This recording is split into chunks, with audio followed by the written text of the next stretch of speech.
Bienvenue à notre programme sur l'histoire d'Israël par Boris Sarlan. Jérusalem en transition. La persistance des communautés juives et chrétiennes après la destruction du Temple. Avant de commencer, n'oubliez pas de vous abonner pour ne manquer aucun épisode de notre exploration de la création d'Israël. Au lendemain de la destruction du Temple en l'an 70 de notre ère, Jérusalem se tenait telle une ville blessée, ses rues jonchées de débris et son peuple plongé dans le deuil. Mais au cœur de cette désolation, les fondations d'une nouvelle ère étaient posées.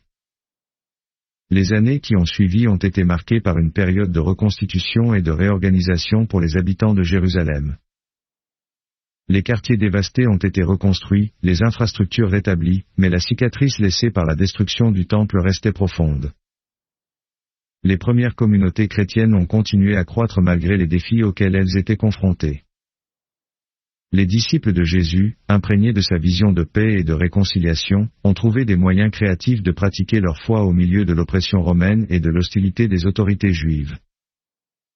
Les maisons privées sont devenues des lieux de culte clandestins, où les fidèles se réunissaient pour prier, étudier les Écritures et partager des repas en communion fraternelle. Mais la paix fragile qui régnait à Jérusalem a été de courte durée.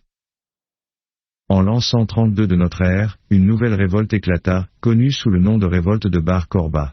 Sous la direction de Simon Bar Korba, les Juifs se soulevèrent une fois de plus contre le joug romain, espérant restaurer leur indépendance nationale et reconstruire le temple sacré. Les forces de Bar Korba furent finalement écrasées par les Romains en l'an 135 de notre ère. La répression qui suivit fut brutale, des milliers de Juifs furent tués, et ceux qui survécurent furent dispersés à travers l'Empire. Jérusalem, meurtrie par les décennies de conflits, fut de nouveau plongée dans le chaos et la désolation. Les premiers chrétiens, témoins de la tragédie qui se déroulait autour d'eux, ont continué à proclamer leur foi en un Sauveur qui était venu apporter la paix et la rédemption.